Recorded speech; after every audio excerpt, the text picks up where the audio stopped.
akumama Yesu akumama na pokwa ya lelo Yesu na mayo kumama yawe akumama Yesu akumama na pokwa inanga akumama akumama Yesu akumama na pokwa inanga akumama ya moyo pasolala ya moyo salabika Yesu na bomo inanga na robina nuyoku mama na yo hallelujah Yesu akumama na bomo inanga akumama lelile akumama Yesu akumama.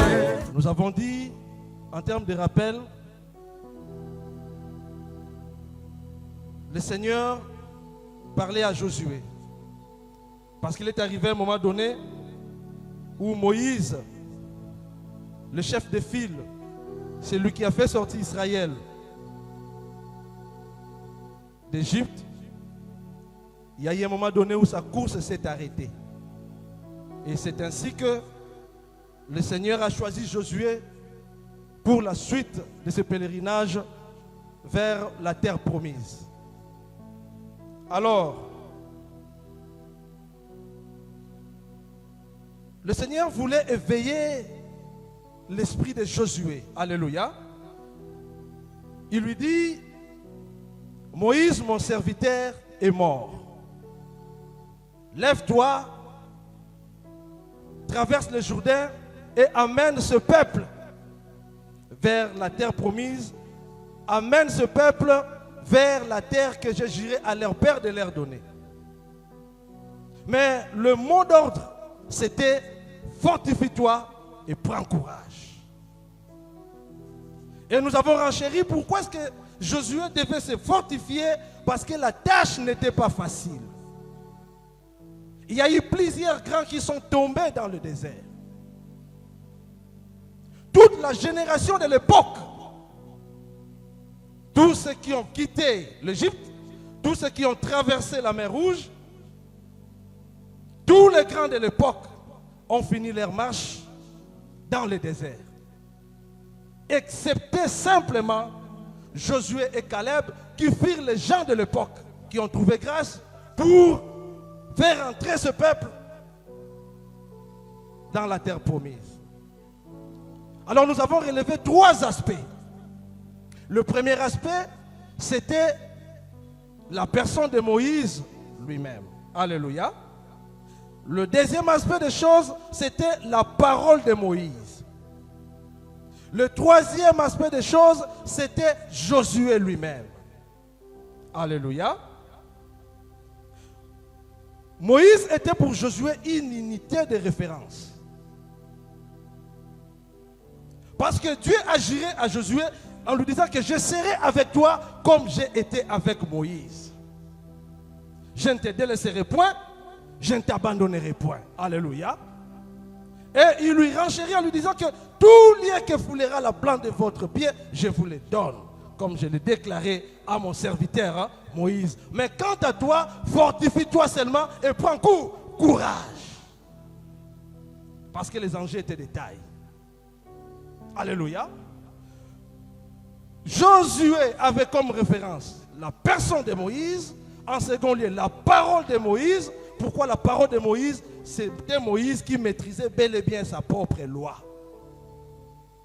Alléluia. Et Moïse devait faire attention à cette loi parce que c'est la même loi qui a recalé Moïse dans le désert.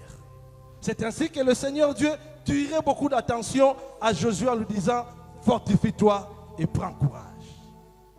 Alléluia. Alors aujourd'hui, lèvons-nous pour lire parce que nous courons derrière le temps. Nous allons lire deux versets. Que Dieu te bénisse. Que Dieu te bénisse. Est-ce que tu es heureux ce soir? Je sais que Dieu va nous connecter. C'est le problème de la destinée. Il faut que tu touches ta destinée. Il faut que tu vives les promesses que Dieu a prédites pour toi. Alors, déjà nous prenons Josué chapitre 1, verset 3. Ensuite, nous prendrons Éphésiens chapitre 1, verset 3. Josué chapitre 1, verset 3. Et ensuite, nous basculons vers Éphésiens chapitre 1, verset 3. Josué chapitre 1er, verset 3, nous lisons au nom de Jésus-Christ. Tout lieu que foulera la plante de votre pied, je vous les donne comme je l'ai dit à Moïse. Amen. Pour gagner le temps, moi je prends directement Éphésiens chapitre 1, verset 3. Éphésiens 1, 3, nous lisons au nom du Seigneur Jésus-Christ. Béni soit Dieu, le Père de notre Seigneur Jésus-Christ, qui nous a bénis de toutes sortes de bénédictions spirituelles dans le lieu céleste en Christ. Parole du Seigneur. Acclamons la parole de Dieu très fort. Acclamons cette parole qui va te faire du bien. Alléluia. Acclamons la parole de notre Seigneur Jésus-Christ. Quand nous acclamons la parole de Dieu, nous acclamons Dieu lui-même. Est-ce qu'on peut se lever encore pour acclamer cette parole? C'est ça la vie, la parole de Dieu vit. La Bible déclare, car ces paroles sont esprit et vie. Waouh! Mettons-nous. Alléluia. Comment prendre possession de son héritage?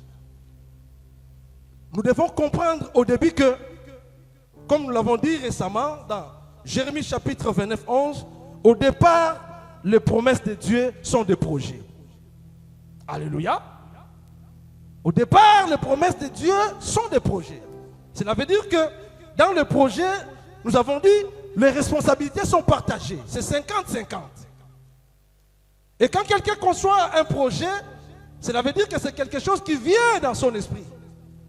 Et cette chose doit être ramenée de l'esprit à la réalité. Ça doit être matérialisé. Quand Dieu dit, je connais le projet que j'ai formé sur toi, cela veut dire en d'autres termes, Dieu veut nous faire du bien. Il compte à nous faire du bien, mais tout dépend aussi de nous. Alléluia. Alors, parce que nous parlons de ces grands thèmes, comment prendre possession de son héritage, la première des choses pour prendre possession de ton héritage, tu dois être un citoyen des cieux. Alléluia. Voilà la première condition. Pour entrer en possession de ton héritage, tu dois être un citoyen des cieux. Alléluia. C'est ainsi que le Seigneur a dit à Josué, chapitre 1, verset 3, que tout lieu que foulera la plante de votre pied, je vous le donne, comme je l'ai dit à mon serviteur Moïse. Et dans Éphésiens chapitre 1, verset 3, le Seigneur dit, béni soit Dieu, le Père de notre Seigneur Jésus-Christ, qui nous a bénis de toute bénédiction spirituelle dans le lieu céleste en Christ. Ici, nous soulignons le mot lié. Amen. Hein? Pourquoi est-ce qu'il faut être un citoyen des cieux? Parce que, rappelons-nous que, au départ, la Bible dit, au commencement, Dieu créa les cieux et la terre. La terre était informe et vide. Il y avait des ténèbres à la surface de l'abîme. Et l'Esprit de Dieu se mouvait au-dessus des eaux. Alléluia. Au commencement, il n'y avait que deux pôles. Il y avait les cieux et il y avait la mer. Parce que la terre n'était pas encore créée. La terre était informe et vide, mais la terre était représentée par l'eau. Alléluia. Vous devez comprendre une chose. Pour dominer, il y a trois choses qui s'établissent au devant de l'homme en termes de problématiques ou en termes d'équation. Il y a premièrement les cieux, il y a deuxièmement la mer et il y a troisièmement la terre. Alléluia. Donc, quand Dieu dit à Josué, tout lieu que foulera la plante de votre pied, parce que c'était une parole forte, le Seigneur voulait d'abord faire comprendre à Josué qu'il doit soigner son état spirituel. Parce que Job 32:8 nous dit ceci, en réalité dans l'homme, c'est l'esprit, le souffle du Tout-Puissant qui donne de l'intelligence. Alléluia. Pourquoi, avant de prendre possession de son héritage, il faut d'abord que tu sois un citoyen des cieux. Même le monde a compris ces choses. Vous savez, une armée forte dispose de son arsenal dans trois positions. La première des positions, c'est d'abord le ciel. La première armée forte, c'est d'abord une armée aérienne. Alléluia. La deuxième armée forte, c'est une armée maritime, n'est-ce pas? Et la troisième armée forte, c'est une armée terrestre. Alléluia. J'ai dit au départ que la première unité de référence, c'était Moïse. Vous savez pourquoi est-ce que Dieu a pris Moïse comme unité de référence devant Josué? Parce qu'au temps de Moïse, quand Moïse était né, la Bible déclare, la Bible reconnaît que l'Égypte était une armée très très forte. C'était une nation très très forte, une armée très très puissante. Alléluia.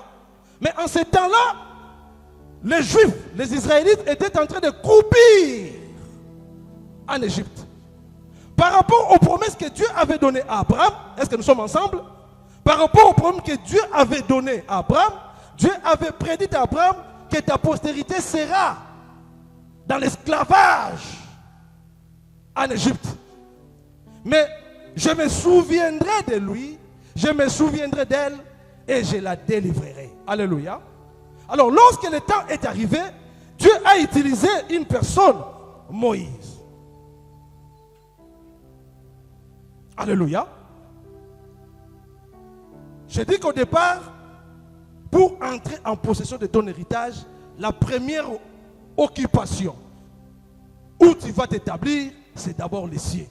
Tu dois soigner ton espace céleste. La Bible dit toute grâce excellente et tout don parfait descendent où? D'en haut, du Père des Lumières, là où il n'y a ni changement, ni ombre de variation.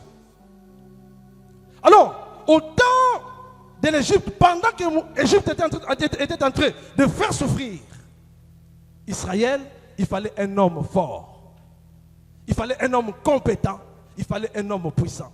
Dieu a utilisé Moïse. Vous savez pourquoi est-ce que Dieu a utilisé Moïse? Ce n'était pas en vain. Dieu ne prend pas une personne au hasard.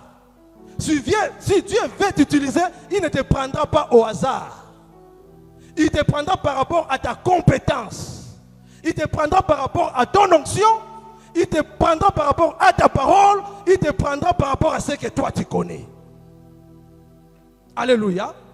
Alors, j'ai dit ceci au départ. Retenez bien ces choses. Pour prendre possession de son héritage, la première des conditions, tu dois être où? Du ciel. Parce qu'il est écrit, une personne ne peut recevoir que ce qui lui a été donné du ciel. La première des conditions pour prendre possession de ton héritage, je répète bien, tu dois être un citoyen du ciel. Alléluia. La deuxième des conditions, tu dois dominer sur les eaux. Alléluia. La troisième des conditions, tu dois dominer sur la terre. Mais ici, aujourd'hui, nous parlerons de la première condition parce que les temps qui nous est impartis sont petits. Alléluia. Vous savez, à l'époque, quand nous avons étudié la civilisation égyptienne, nous avons tous été sur les bancs de l'école, on nous avait dit que l'Égypte n'avait point d'existence sans le fleuve Nil, n'est-ce pas? Nous connaissons cela, non? On nous dit, sans le fleuve Nil, l'Égypte serait un désert. C'est-à-dire que toute la dépendance possible de l'Égypte était tirée de ses eaux. Alléluia. C'est ainsi qu'à l'époque, un homme qui fut né à la personne de Moïse, parce qu'il était beau, ses parents virent que l'enfant était beau, ils l'ont déposé où? Dans le fleuve. Alléluia. Or, à l'époque par rapport à Pharaon, ce n'était pas n'importe qui.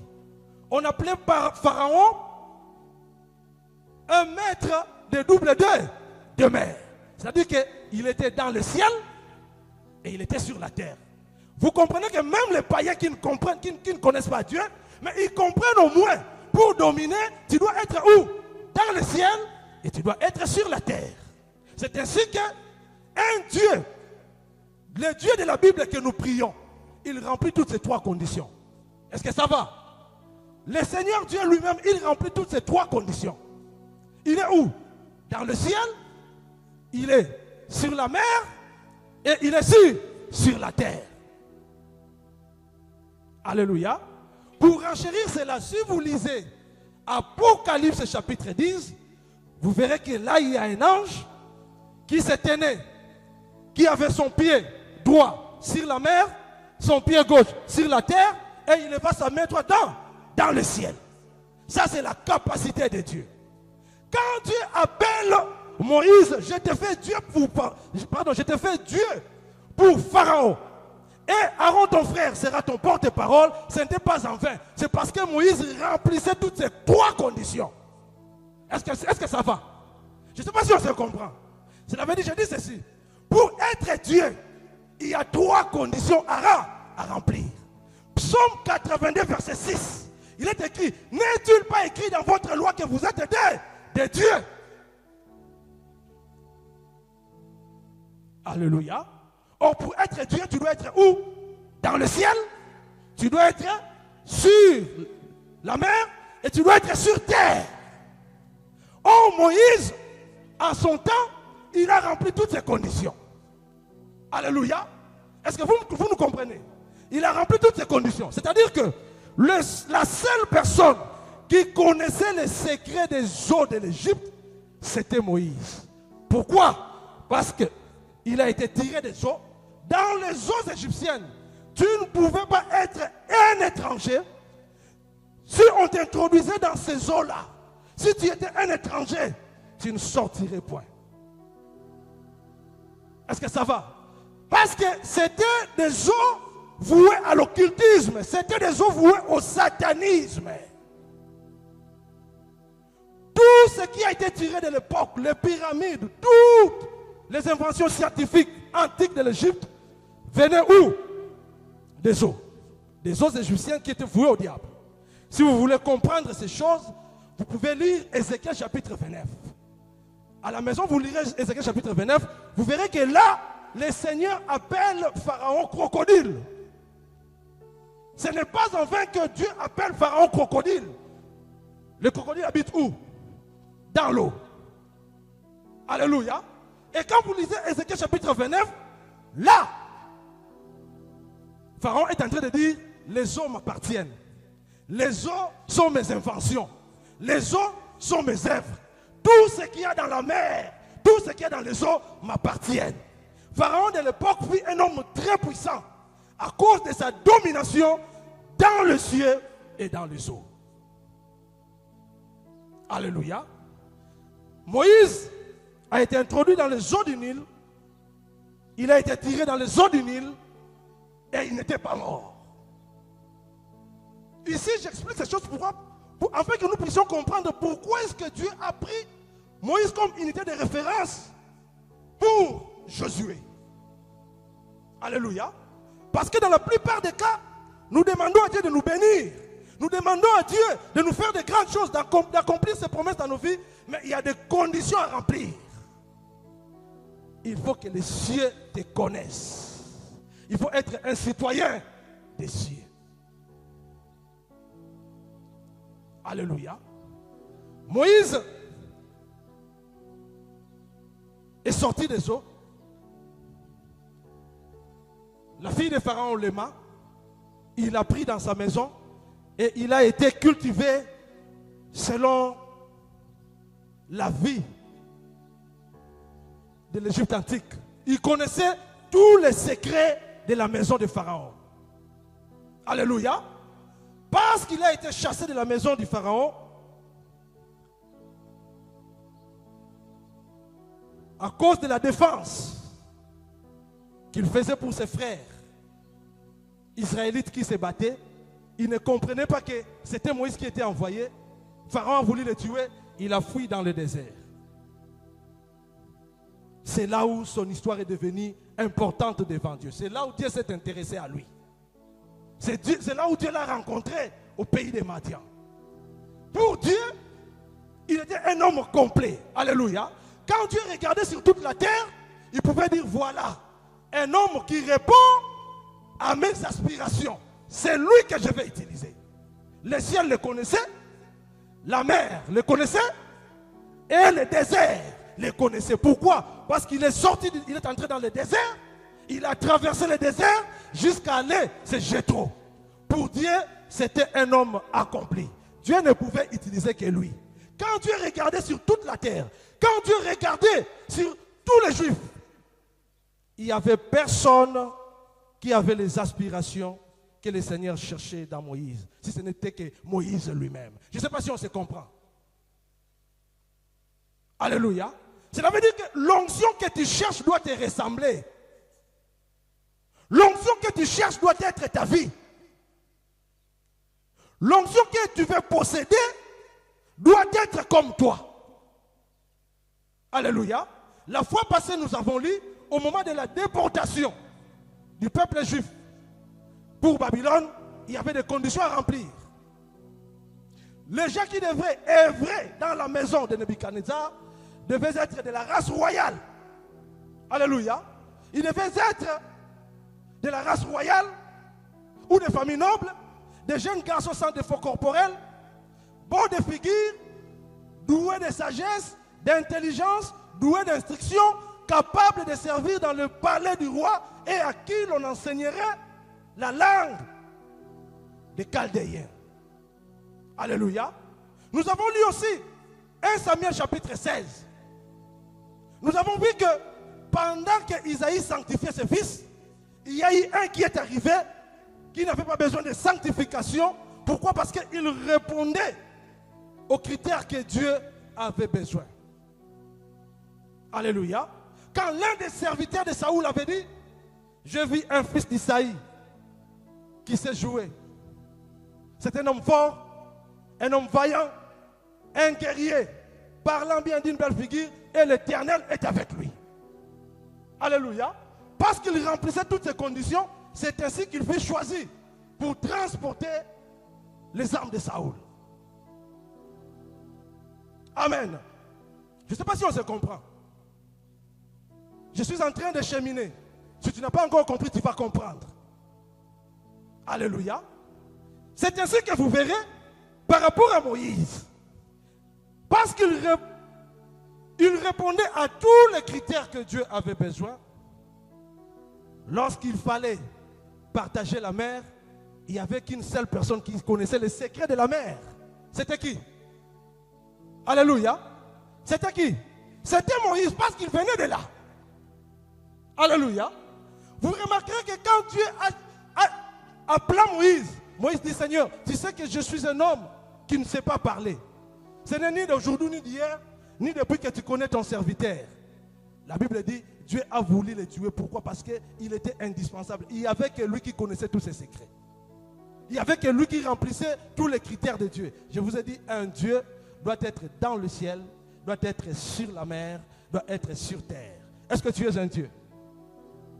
Est-ce que tu es un Dieu? Je ne sais pas, au commentaire. Est-ce que tu es un Dieu? Cela veut dire quoi? Tu dois dominer. Tu dois dominer. Alléluia. Dans le ciel, tu dois occuper l'espace céleste. Pour entrer en possession de ton héritage, il faut que tu imposes ta loi au ciel. Parce que la bénédiction commence là. Ce n'est pas en vain que la Bible dit dans Ephésiens chapitre 6, versets 10, 11 à 12, au reste fortifiez-vous dans le Seigneur et par sa force toute puissance. Revêtez-vous de toutes les armes de Dieu afin de pouvoir tenir ferme contre les ruses du diable. Car nous n'avons pas à lutter contre la chair et le sang, mais contre les dominations, contre les autorités, contre les puissances du monde des ténèbres, contre les esprits méchants dans les lieux célestes. Alléluia. Pour comprendre encore cela, la Bible dit dans Colossiens chapitre 3, affectionnez-vous aux choses d'en haut et non à celles qui sont sur la terre. La volonté de Dieu commence d'abord à se faire au ciel et ensuite sur la terre. Si au ciel tu n'as pas imprégné ta marque, ton héritage sera flou. Voilà la première condition à remplir. Tout lieu que foulera la plante de votre pied, je vous le donne en possession, comme je l'ai dit à mon serviteur Moïse. Mais le premier des lieux que tu dois fouler, c'est d'abord l'espace céleste. C'est là où toutes les décisions se prennent. Si tu n'as pas foulé l'espace céleste, l'espace terrestre ne te servira de rien. Alléluia.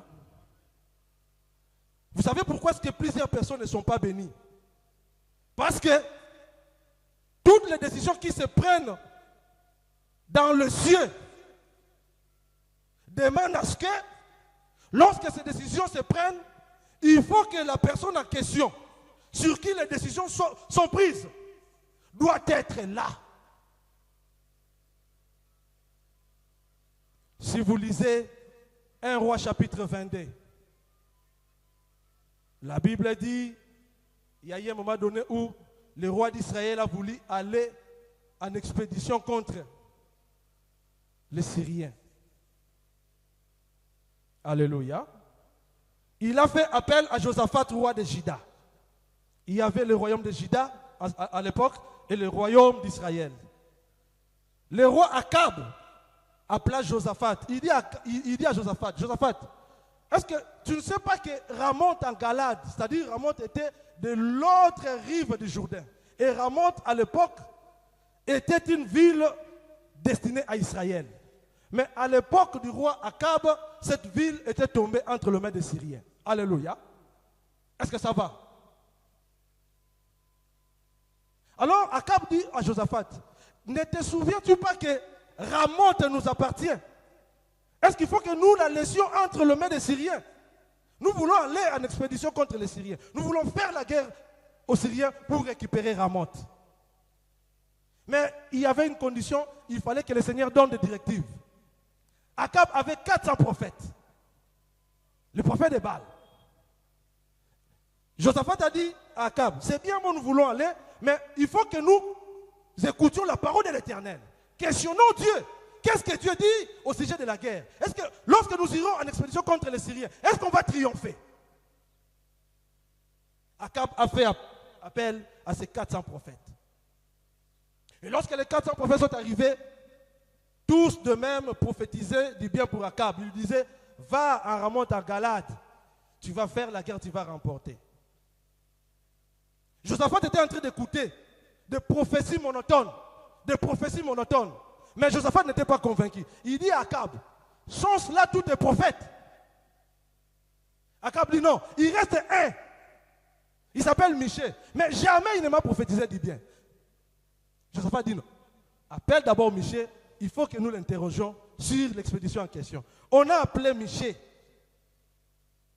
Michée a dit à Akab, je vois Israël dispersé comme une foule qui n'a pas de berger. Ainsi parle l'Éternel, n'allez pas en guerre, que chacun retourne dans sa maison. Il ne faut pas aller contre les Syriens parce que tu vas perdre. Akab dit, est-ce que n'avais-je pas eu raison de dire que Michée ne m'a jamais prophétisé du bien? Parce que le prophétie d'aujourd'hui, les gens veulent qu'on leur dise du bien, n'est-ce pas? Il y a des prophéties qui ne touchent pas la vie du péché. Or, pour entrer en possession de son héritage, il faut que le ciel t'agrée. Comment est-ce que le ciel n'était pas encore agréé, mais Dieu va te donner quelque chose de bien? Ça, c'est faux et archi faux. Alléluia. Parce que Akab s'obstinait, il dit, Michée, dis-moi, irai-je en guerre? Est-ce que je vais vaincre? Michée dit, j'ai vu l'Éternel dans son conseil.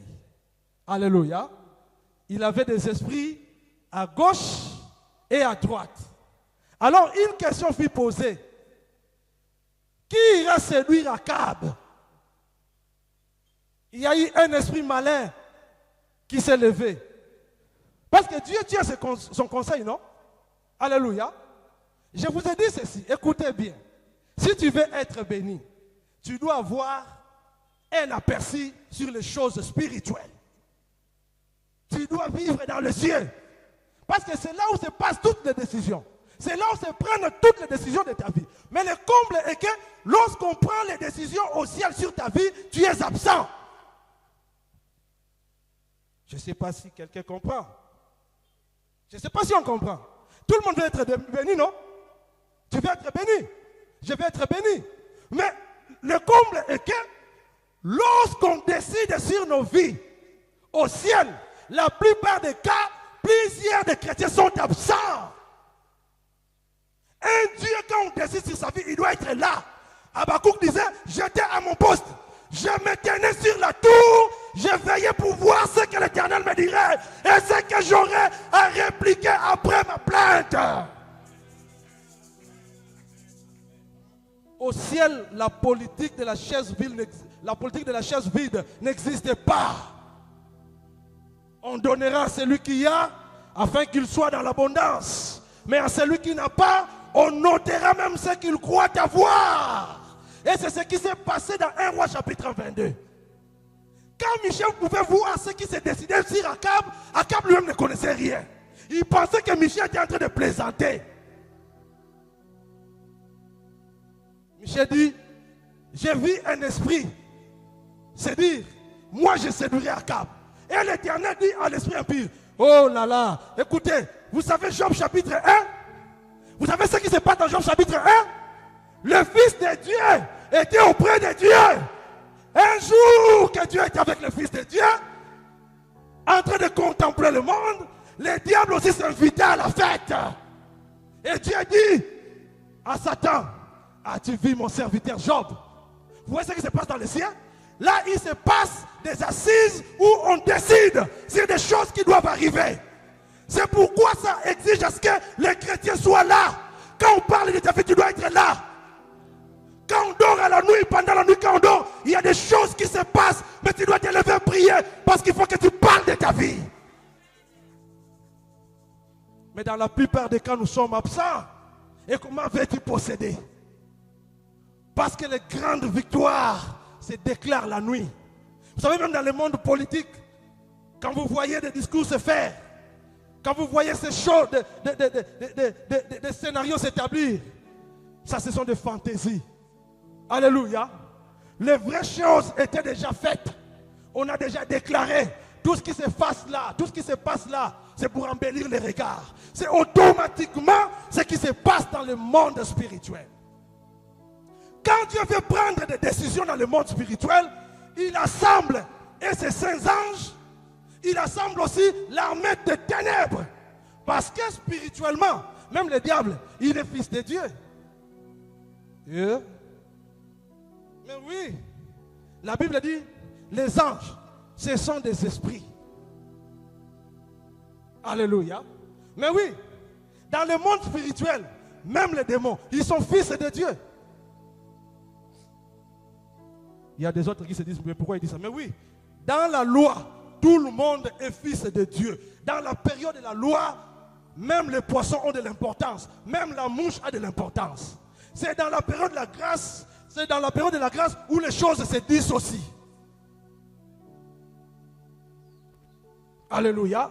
Quand Dieu prend des résolutions au ciel, il assemble et ses saints anges, il assemble aussi l'armée du monde des ténèbres. Merci. Mais quand quelqu'un est en train de monter en puissance, même le diable sait que Dieu est en train de monter en puissance. Cela veut dire que de même que Dieu parle de toi, de même que le monde des ténèbres parlera de toi. Dans le temps de Job, Dieu s'est intéressé à Job, le diable aussi s'est intéressé à Job. Quand Dieu dit à Satan, as-tu vu mon serviteur Job? Sur toute la terre, il n'y a personne qui me craint plus que lui. Écoutez le diable. Oh. Et c'est d'une manière désintéressée que Job craint Dieu. N'est-ce pas parce que tu l'as béni? Permets seulement, touche seulement à ce qu'il appartient. Tu verras comment il te réunira. Alléluia. Et c'est ce qui a manqué à Akab. quand on décidait sur lui, Akab pensait que Michel était en train de plaisanter. Il y a eu un esprit de mensonge qui s'est élevé. Est-ce que vous comprenez le scénario? Pendant qu'on décide, pendant qu'on veut tuer Akab, Dieu dit, qui veut tuer Akab? Qui veut séduire Akab? Un esprit d'égarement s'est élevé. Dieu posa la question à cet esprit.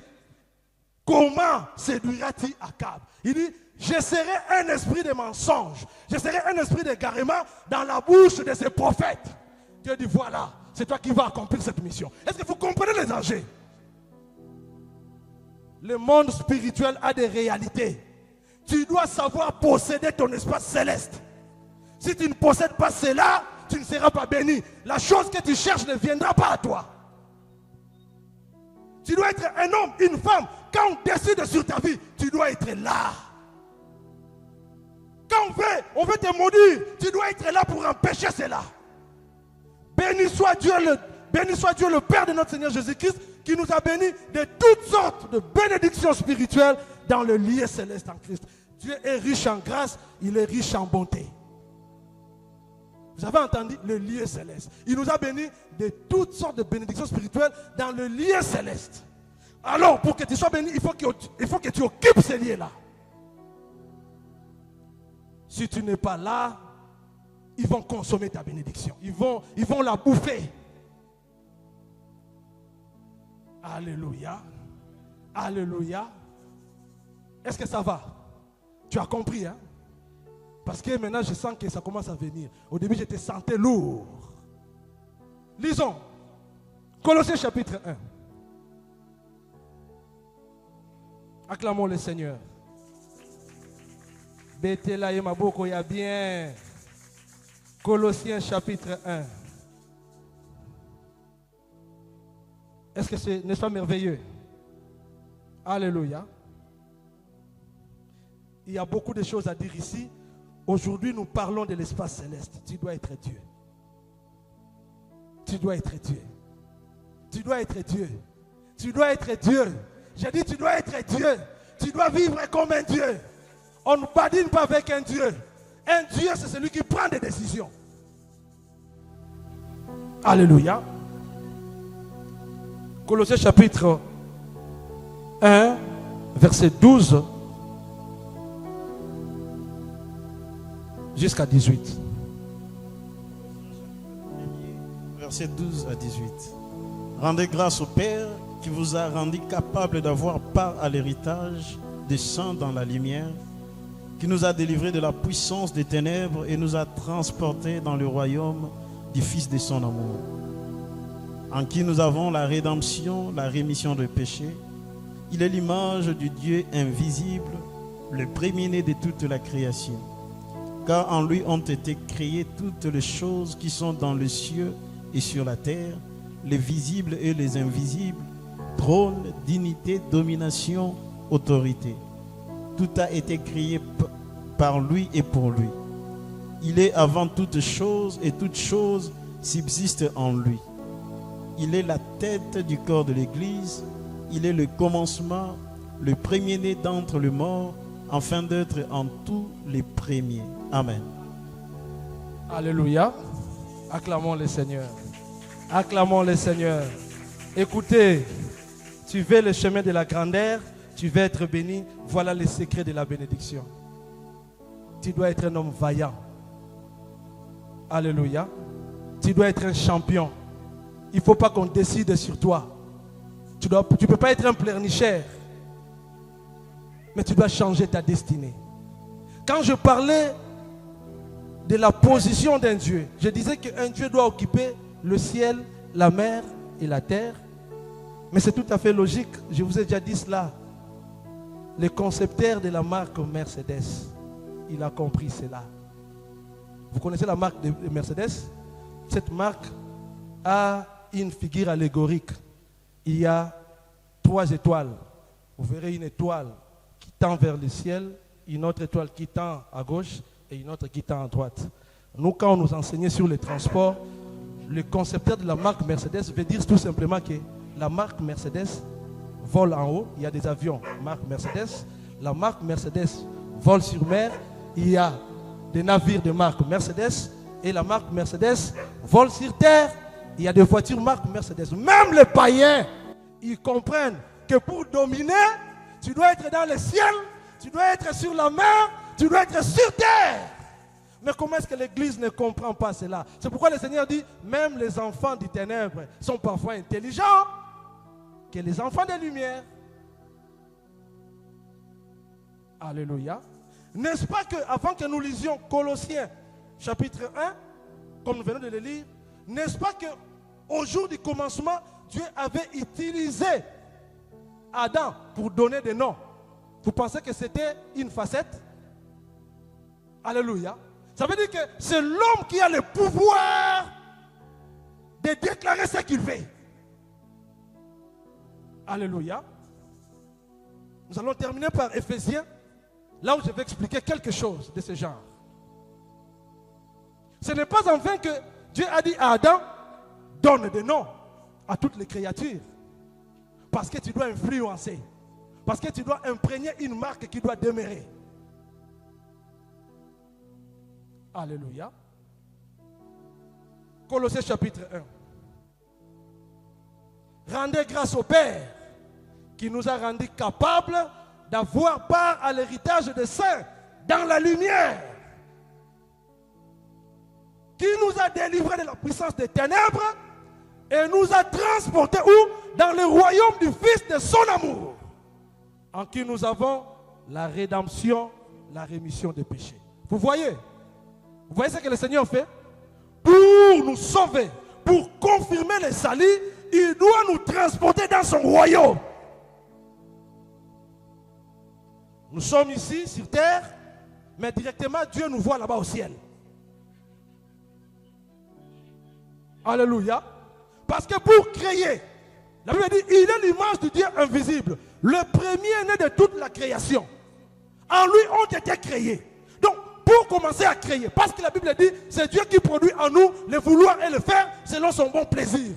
Oh, pour créer, il faut d'abord le ciel. Il faut d'abord que tu sois là. C'est là où on crée, c'est là où on décide. Vous savez pourquoi est-ce qu'on appelle le Seigneur Jésus-Christ le premier et le dernier, le chef de tête, la tête du corps de l'Église? Pourquoi? Parce que quand Dieu créait, il était le premier-né. La première des personnes à être créée, c'était lui. Pendant ceux qui sont morts, il était le premier à mourir. Pourquoi? À cause de sa résurrection. Alléluia. Le premier-né des morts, c'est lui. Le premier à être créé, c'est lui. Le premier à être vomi par la mort, c'est lui. C'est pourquoi on l'a appelé la tête. S'il n'a pas été le premier à être créé, s'il n'était pas ressuscité, il n'allait pas être la tête. Alléluia. C'est ainsi de même pour nous. Pour créer, nous devons d'abord chercher à monter en puissance. Tu dois changer ta manière de prier. Tu dois changer ta manière de jeûner. Tu dois changer ta manière de lire la parole. Il y a beaucoup de chrétiens qui n'interrogent pas la parole. Or, le secret de la bénédiction, mais c'est dans la parole. Tu veux être béni, mais tu ne connais pas la parole. Au commencement était la parole. Tout ce qui se fait dans le monde, si on veut maudire, on maudit avec quoi? La parole, non? N'est-ce pas? Mais si on veut maudire quelqu'un, ça sert de quoi? As-tu déjà vu un Dieu sans parole? Mais comment toi tu es un chrétien, tu n'as pas de parole? C'est ça le comble. Tu veux créer, mais il y a des principes pour créer, il faut qu'il y ait là-bas la parole. Si on pose la question combien on méditait, personne. Oh, la parole de Dieu fait, il fait beau vivre. Il fait beau vivre. Pour terminer, il me reste encore quelques temps. Je vois le directeur du programme en train de me fixer maintenant. Parce que lui, quand on tend vers la fin, il ouvre grandement ses yeux. Je vais vous dire quelque chose. Je vais vous dire quelque chose. Lisons. Daniel, est-ce que ça va? Est-ce que ça va? Acclamons le Seigneur. Acclamons le Seigneur. Acclamons-le. Daniel chapitre 10. Daniel chapitre 10.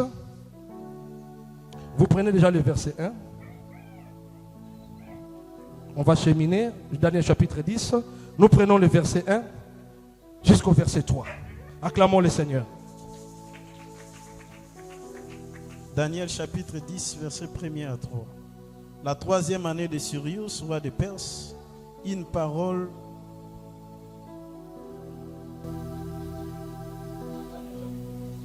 fut révélée à Daniel qu'on nommait Beltsassar. Cette parole qui est véritable annonce une grande calamité. Il fit attentif à cette parole et il y eut de l'intelligence de la vision. En ce temps-là, moi, Daniel, je fis 3 semaines dans le deuil. 3. Je ne mangeais aucun mets délicat et il n'entrait ni viande ni vin dans ma bouche. Et je ne moignis point jusqu'à ce que les 3 semaines furent accomplies. Il me dit, Daniel, ne crains rien, car dès le premier jour où tu as eu à cœur de comprendre et de t'humilier devant ton Dieu, tes paroles ont été entendues et c'est à cause de tes paroles que je viens. Le chef du royaume de Perse m'a résisté 21 jours, mais voici Michaël, l'un des principaux chefs, est venu à mon secours et je suis demeuré là auprès des rois de Perse. Amen. Parole du Seigneur. Regarde, bien-aimé. Et l'envie de monter en puissance. Parmi les grands, cherche à être grand. Si tu veux trouver la joie de vivre, entre dans la cour des grands. Tu vas bénir Dieu. Vous savez, beaucoup de gens ne savent pas adorer. Pourquoi? Parce que son esprit est faible. La force de l'homme se cache dans son esprit. Alléluia. La perfection de l'homme, c'est dans son esprit. Si tu ne sais pas perfectionner ton esprit, tu ne seras pas intelligent. Alléluia. Regarde, je vous ai dit ceci. Vous savez, le comble chez les chrétiens, nous attendons d'abord à ce que le diable nous frappe pour que nous puissions nous lever et prier. C'est ça le mal. Mais pourquoi tu ne peux pas frapper en premier? Tu attends d'abord que la sécheresse arrive, tu attends d'abord que la mort arrive pour que tu te lèves. Mais c'est pourquoi tu as des retards dans la vie. Avant que le monde des ténèbres opère, tu dois commencer à opérer. Parce que le diable ne badine pas. Si tu lui donnes un seul accès, il te colle une sécheresse de 10 ans. Pour ôter une sécheresse de 10 ans, ce n'est pas peu de choses. Hein? Tu as d'abord des problèmes de ta génération que tu n'as pas encore résolus et tu te cherches encore des problèmes. Voilà le comble de la pauvreté chez les chrétiens. Ici, il y a un monsieur, Daniel, qui avait une grande dimension prophétique. Écoute ce que j'ai découvert dans Daniel. Il dit, la 3e année de Cyrus, roi de Perse, une parole fut révélée à Daniel. Cette parole qui est véritable annonce une grande calamité. Mais Daniel, il s'est attentionné sur la parole et il a eu l'intelligence de la vision. Vous voyez des choses? Il a compris la parole et il a eu l'intelligence de la vision. Qu'est-ce que cela veut dire? Il y avait une calamité qui allait s'abattre sur les Juifs. Alléluia. Alors, Daniel n'avait pas tout simplement la parole, mais il pouvait interpréter la parole, il pouvait connaître la profondeur de la vision. Alors, quand Daniel a vu qu'il y a quelque chose de mauvais qui veut s'abattre sur les Juifs, la Bible dit, il dit, en ce temps-là, moi Daniel, je fis 3 semaines dans le deuil. Je ne mangeais aucun mets délicat, il n'entrait dans ma bouche pas de viande, pas de vin, et je ne moignis point jusqu'à ce que les 21 jours soient écoulés. Or, dans la dimension prophétique, dans sa vision, Daniel avait déjà vu que l'espace céleste du royaume de Perse était barricadé. Je ne sais pas si vous comprenez. Autant la Bible. Et aimez-moi la gloire. Ma kamabele ça matin na vino pour approcher la parole en zambité. Ba mystère malambo ezalia. Alléluia. Avant que le pire n'arrive, avant qu'on puisse arrêter l'ange. Parce que quand Daniel a vu, il a compris. Parce que Daniel avait une forte dimension d'interprétation prophétique. Il pouvait te rappeler tes songes. Tes songes depuis 20 ans, il peut te les rappeler. Il t'explique. Alléluia. Et il amène les choses à la réalité. Alors, quand Daniel voyait cette parole, il avait déjà vu que dans les jours à venir, Dieu enverra un secours. Mais lorsque le secours viendra, l'ange doit être arrêté. Le diable va s'opposer à l'ange. Moi, je dois anticiper. Alléluia. Il a gêné 3 semaines. C'est pourquoi vous remarquerez, dans le verset qu'on vient de lire, l'ange lui-même reconnaît que Daniel, lorsque tu as commencé à prier, la parole était déjà sortie. Parce que tu es un bien-aimé de Dieu, j'étais déjà là. Mais le chef du royaume de Perse m'a opposé une résistance farouche. Mais grâce aux prières de Daniel, Dieu a envoyé un secours. L'archange Michael est venu à la rescousse de l'ange qui a été arrêté. Je ne sais pas si vous comprenez. Il ne faut pas attendre que le problème vienne. Parce que si le problème t'arrive, ça va te causer un grand retard. Si le secours était venu par l'archange Michael, l'un des principaux chefs de l'armée de l'Éternel, c'est parce que Daniel avait gêné. L'ange lui-même reconnaît que j'ai été arrêté par le chef du royaume de Perse pendant 21 jours. Or, Daniel avait déjà fait combien de jours? 21 jours. Il en avait déjà fait. Donc, les 21 jours que Daniel avait fait ont compensé l'attaque que l'ange avait subie face au chef du royaume de Perse. C'est pourquoi la Bible dit, au reste, fortifiez-vous dans le Seigneur et par sa force toute puissance, revêtez-vous de toutes les armes de Dieu afin de pouvoir tenir ferme contre les risques du diable. Car nous n'avons pas à lutter contre la chair et le sang, mais contre les dominations, contre les autorités, contre le prince de ce monde de ténèbres, contre les esprits méchants dans les lieux célestes. Tenez donc ferme, ayez savouré la vérité pour sentir. Alléluia. Revêtez la cuirasse de la justice. Mettez pour chaussures à vos pieds les ailes que donne l'évangile de paix. Alléluia. Prenez par-dessus tout cela le bouclier de la foi. Parce que sans la foi, il est impossible d'être agréable à Dieu. Il faut que celui qui s'approche de Dieu croit que Dieu existe, croit que Dieu peut intervenir. Alléluia. Prenez par-dessus tout cela le bouclier de la foi avec lequel vous pourrez éteindre tous les traits enflammés du malin. Faites en tout temps toutes sortes de prières et de supplications. Veillez à cela avec une entière paix, persévérance et priez pour tous les saints. Alléluia. Il faut que tu équipes ton espace céleste. Il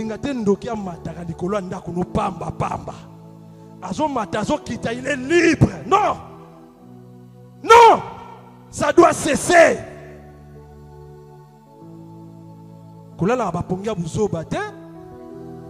Tu dors sans vision. Il y a des choses qui se passent. Toi, tu ne vois rien. Et tu veux entrer dans ta destinée. Ça va te prendre trop de temps. Mais Dieu veut te faire du bien. Ce n'est qu'une partie remise. Nous allons compléter ces points. Il y a des points qui sont restés dans ces sous-points. Alléluia. Lèvons-nous. Lèvons-nous. Lèvons-nous. Je crois que j'ai respecté le temps. Je crois que j'ai respecté le timing. Hein? Lèvons-nous. Est-ce que ça va? Est-ce que ça va? Est-ce que nous sommes bénis? Acclamons le Seigneur. Acclamons-le, poussons des cris de joie. Poussons des cris de joie. Alléluia. Écoutez, tu sais la chose qui a coûté un raté à Moïse pour qu'il n'atteigne point la terre promise. C'est parce qu'il n'était pas attentif. Vous voyez ce que Daniel a dit? Moi, Daniel, je suis attentif à la parole et j'ai l'intelligence de la vie, de la vision. Quand on disait à Moïse, frappe les rochers d'Horeb, Moïse est tombé dans la distraction. C'est-à-dire que dans le domaine prophétique, la distraction n'est pas permise. C'est un ministère où Dieu ne permet pas la distraction. Il y a 3 ministères majeurs. Ça, c'est une information qui ne supporte pas de distraction au risque d'être éjecté. Il y a le ministère apostolique, il y a le ministère prophétique, il y a le ministère doctoral. Le ministère Wana, distraction au côté de parce que si un prophète commet une seule bourde, c'est une erreur grave devant Dieu, il devient impardonnable. C'est ce qui est arrivé à Moïse. Parce que tu es habitué à voir au Monaka. Est-ce que nous comprenons? Vous savez, dans le domaine de la loi, on frappe dire à celui qui connaît la loi, n'est-ce pas? On peut pardonner celui qui ne connaît pas, parce qu'il est ignorant. Mais à celui qui connaît, c'est difficile à ce que tu sois pardonné. Alléluia. C'est comme les hommes aiment dire. Donc à la moindre escarmouche, il a été éjecté. Baboua qui s'y est. Il a sollicité cela avec larmes. Dieu lui dit, ça n'est fini. Il y a des choses que tu ne peux pas permettre. Il y a des distractions que tu ne peux pas permettre dans ta vie. Alléluia. Le mois prochain, nous parlerons d'un sous-thème, le premier-né, pour confirmer ce que nous sommes en train de dire. Dans la série Posséder l'espace céleste, nous allons parler des premiers-nés. Alléluia. Est-ce qu'on peut prier maintenant? Est-ce que tu te sens fort? Est-ce que tu te sens fortifié? Demande à Dieu de te donner un esprit de réveil. Demande à Dieu d'utiliser ton esprit. Demande à Dieu de commencer à utiliser ton esprit. Job 32:8, il est écrit,